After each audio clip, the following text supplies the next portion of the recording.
And let's get underway. Our battle at Bellagio 3, first quarterfinal, Brek Wallace and Carter Williams.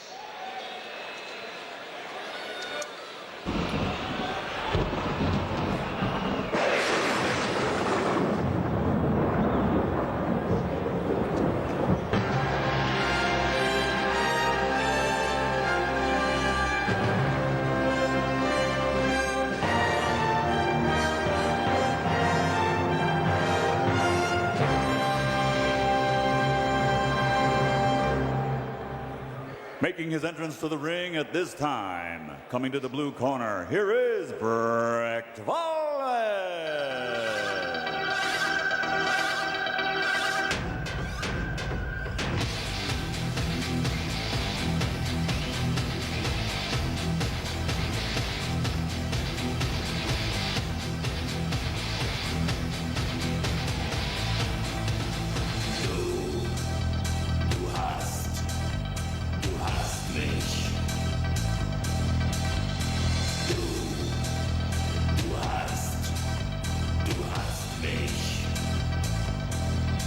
Brek Wallace on the upswing. He is the current K1 Scandinavian Tournament champion. Anytime you get a belt under your belt, as it were, Mike Sawyer, you come in with a lot of confidence. Oh, that's right, and Brek Wallace, Scandinavian Tournament champion for this year. Here is Carter Williams.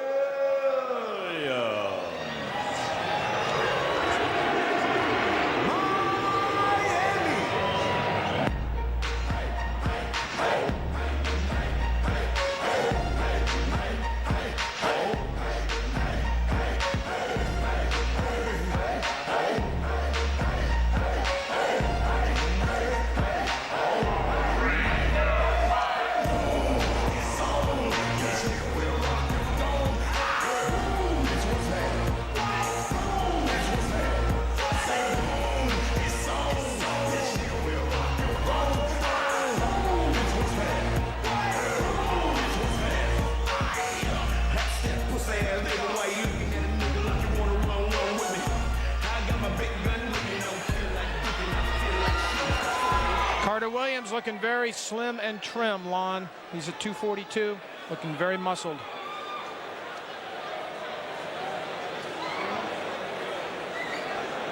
Ladies and gentlemen, from the Bellagio of Las Vegas, it's time for K1, the new fighting sport. And this is the Arusa K1 battle at Bellagio 3. Sanctioned by the Nevada State Athletic Commission, the three judges scoring at ringside for this first contest will be Cecil Peoples, Nelson Hamilton, and Dick Houck. And when the bell rings, the referee in charge of the action inside the ring, Tony Weeks. And now, ladies and gentlemen, this is the first quarterfinal match. Three-minute rounds, K1 rules apply. If there's a draw after three, we go to a fourth and hopefully deciding round. Introducing first, fighting out of the blue corner, wearing black, he stands 6'4" and weighs in officially at 255 pounds. His discipline, Muay Thai. His record, 18 victories, including 8 knockouts, only 1 defeat. He's the 2004 Scandinavian K1 Tournament champion. Fighting out of Belgium, here is Brek Wallace.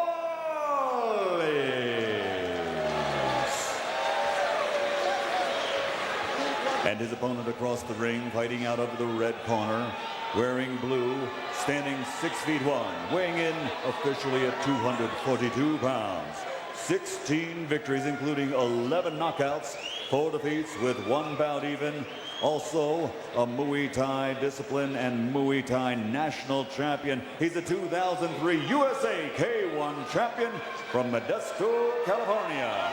Here is Carter Williams.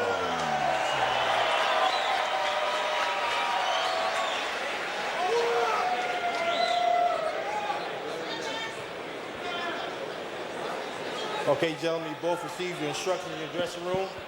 There will be no elbows. Any 2 knockdowns in any round, the fight is over. Okay, right here is good, anything that's going to be low. Right here is good, anything that's going to be low. I want a good, clean fight. Obey my commands at all times. Above all, protect yourself at all times. Let's go.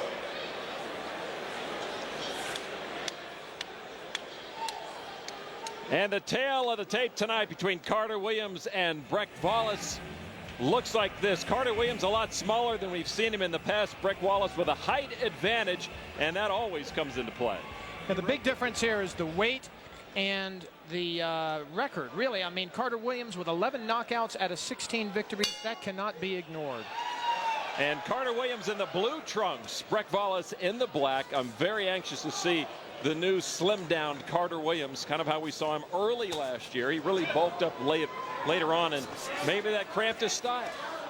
Well, he thought he needed to put on some weight to counter some of these bigger guys in the super heavyweight division. But I think he's going to find that the speed he's regained by getting back down in the low 240s is going to serve him much better. Well, he does give away just about 13 pounds to Brek Wallace. Not to mention the 3 inches, as we mentioned. And you see the big difference there on screen between the two. But Carter Williams packs a punch, and never mistake that he does not have the power. And of course, he has a lot of unfinished business. A lot of people expected him in his first year in K1 action to take that Grand Prix title. And he's hungry for it. He expected it. Well, he was well on his way last year. Disappointed by that controversial loss after the inadvertent elbow, and it went to the scorecards in Osaka, and he lost to Ray Sefo. Ended up relegated to a reserve role in Tokyo. That's left a bad taste in his mouth. He says this is going to be his year. He's going to be America's representative in Tokyo in December. Carter Williams low with that blow. Down low, exactly. Crute has been kicking. He's been more active. Throws the knee strike there.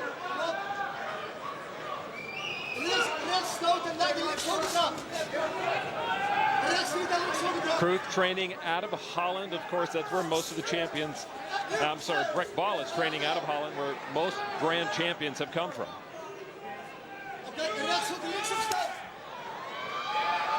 13-pound weight advantage for Wallace, although it looks like more on screen. But remember, under those blue trunks are 2 huge tree trunks of thighs of Carter Williams. He is hiding those, isn't he? He's got about the biggest thighs I've ever seen. Makes for some very powerful leg kicks if he can get them working against Wallace. Whoa! I was about to say it's been a tame first round, but right there, Carter Williams found an opening and slapped Brek Wallace upside the head and put him down. That was a great overhand right by Carter Williams. He got him looking down low for some reason and just popped him up high. Never saw it coming. And now Carter Williams turns it on. It's like Carter Williams isn't worried about Wallace's power. Only 8 KOs and 18 wins. Carter Williams did not have to throw that from a long distance. Oh, that was a huge straight right. How is Wallace on his feet after that right hand? He's stunned. Oh, yeah. That it happened in the last minute of the fight is the best thing that Wallace could have hoped for. Carter Williams needs to pick his shots. Don't burn yourself out early. Another big right hand by Carter Williams. And a huge finish to the first round for Carter Williams, who had been feeling out his opponent. He got enough information and found the opening and hurt Brek Wallace in the first round. That was an excellent first round for Carter Williams. There isn't anything he could have done that he didn't do, I don't think. Here's the big overhand right. Somehow Wallace just never even saw it coming. Didn't even raise his left hand. It's a little bit of a push down. I don't know that he stunned him as badly as we initially thought. But regardless, it's a knockdown. See, Wallace gets right back up. Kind of a flash knockdown, but that is right on the button. I don't know how he stayed on his feet after that punch. That's the same punch, a slightly different angle. A little bit back on the jaw. Had it been more on the point of the jaw, may have taken him down. So Carter Williams now enters round 2, knowing where he can at least tag Wallace. We don't know whether or not he can be hurt yet. Well, here's the strategy now. Carter Williams knows he's picked up 1, maybe 2 points on the judges' scorecards. He can't afford to get careless, can't get sloppy. These are 3-round fights. He needs to win maybe 1 more round. Oh. Just the impact of the punch knocked Carter Williams backwards. If he takes this round on decision, then Wallace will have no choice but to try to win by knockout in the 3rd. Always in the back of their mind, though they don't admit it, is that if they're going to win tonight, they have to fight 3 times against 3 very tough opponents. And that's easy to forget when you're out there in the heat of battle. But their trainers, their handlers remind them in between each round that they've got to conserve a little bit of energy. Carter Williams trying to end things right now. A huge uppercut, but he's got to be careful because Wallace has his wits about him. Well, Wallace caught him with an uppercut that put his eyes up to the ceiling, snapped his head back, but he shook it right off.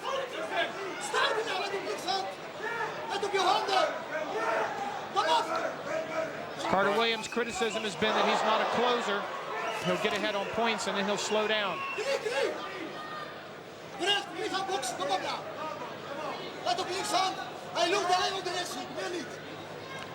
Wallace's big claim to fame to be here tonight is taken Scandinavian Championship back in February of this year. Impressive wins over 3 opponents. This is the first time he's been tested against someone of Carter Williams' caliber. Carter Williams cannot afford to lay back, even though he got those added points from round 1. He needs to keep the heat on. It's such a huge target and so intimidating is Wallace, though, too.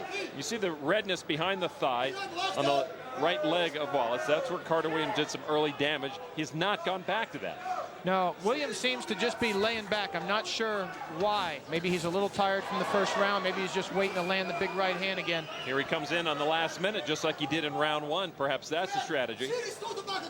Finish strong, impress the judges, put some nice punches in the front of their mind when they go to make their decision after each round. It could be it. It just might be trying to leave a good impression at the end of the round, but what if Wallace does the same thing? Exactly. Well, nobody's left much an impression through the first 2.5 minutes of the second round. Wallace looking a little clumsy in there. Doesn't seem to have his distance down. Good left hand by Wallace. No real damage. It did not hurt Carter Williams, but if it comes and ends up being the best punch of the fight of the second round, it may help Wallace quite a bit. Exactly. You could pick up a half point or even a full point on the judges' scorecards. Well, so a very quiet round 2. Let's go into the corner with Carter Williams. Hey, come on. You're dropping your hands. You're gonna start getting dumped on points. Come on, you need to start fucking. Get those fucking hands up and start moving. All right, come on now. You want to take this or what? Come on. You're dropping your hands, bro. You need to kick him. You're not kicking it off. All right. Come on, focus up. Focus up. Get your fucking focus. Where's the combination? Now this is what little steady action there was in round 2 is in this replay. It was a good right hand by Williams, but Wallace came back with a good punch of his own.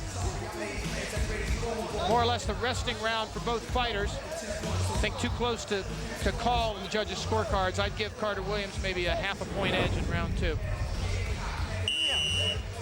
I'm sure that Gene Fields in between rounds is telling Carter Williams, don't get cocky. You got to win this last round. Even if it's by a small margin, you got to win it to be sure you're going to take this fight. This is round 3 scheduled to be the last round. There can be maximum 1 extra round if no decision has been made by the judges. No fighter has been far superior to the other after the 3 regulation rounds. Carter Williams looking like he's going to turn on the gas a little bit here in round number 3. Be better off fighting hard early and then starting his rest period if he's got enough to win. The one thing I think in Carter Williams' favor is I think we may have seen the best of Brecht Wallace. I know we haven't seen the best of Carter Williams. Well, Williams is very talented. We haven't seen him leg kick in this fight. Remember that kicks take 3 times as much energy as punches. And part of his strategy for conserving energy for what he hopes will be 2 more fights is to not kick in this first fight any more than he has to. Oh, no! That may be it for Carter Williams. Carter Williams is out. That is it. Tony Weeks has waved off the fight.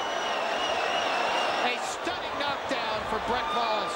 Carter Williams had been bobbing his head up and down, and he came down right when Brecht Wallace came up with a roundhouse left kick. And Carter Williams is in some serious hurt right now. Brecht Wallace has won this fight with a stunning knockdown. And Brecht Wallace might be the most surprised person in the arena right now. He looks like he's not sure what happened, but what he did do is he put a perfectly placed left roundhouse kick with his shin up against the side of Carter Williams' head, and that was all she wrote for the American fighter. He is out of this tournament and may very well be out of the running for Tokyo, period, for this year. It's a nice kick, but frankly, it's a fluke that it went right in between the glove and up to the side of the head. There was no doubt about its immediate results. Carter Williams wide open, never saw it coming. And his year might have been over right there. It's just a simple right jab, back leg roundhouse kick. You can usually see it coming a mile away. It's usually picked off on the glove. No clue what happened, but you saw it went right over the top of the glove of Carter Williams. Just slipped right over the top. Watch it very carefully on this replay if you can see it from this angle. You know, you can't. Tony Weeks was in the way, but it went right over top of the glove. Just slipped inside. Here you got a good look at it. To Carter Williams' defense, that kick would have knocked out King Kong. Absolutely. Carter Williams is back off the canvas, sitting down, being checked over by the physicians here in the house. And he is very disappointed. Nothing he could have done about it. And that is why K1 is so dangerous to everyone who steps inside. Well, everyone is still in shock. It looks like Carter Williams may have just at the last second seen it coming. Carter Williams was out for Nothing quite a while. They wanted to turn him over to check on him to make sure he was okay. You see his eyes still closed there. And now finally coming back somewhat to his senses. Maybe not realizing exactly what happened, but Carter Williams certainly does right now. He will leave a very, very disappointed K1 fighter. Cecil Peoples instantly waves off the 10 count following the knockdown and calls a halt to this bout at 55 seconds of round number 3. The winner by knockout victory, now advancing to the semifinals, Brett Wallace.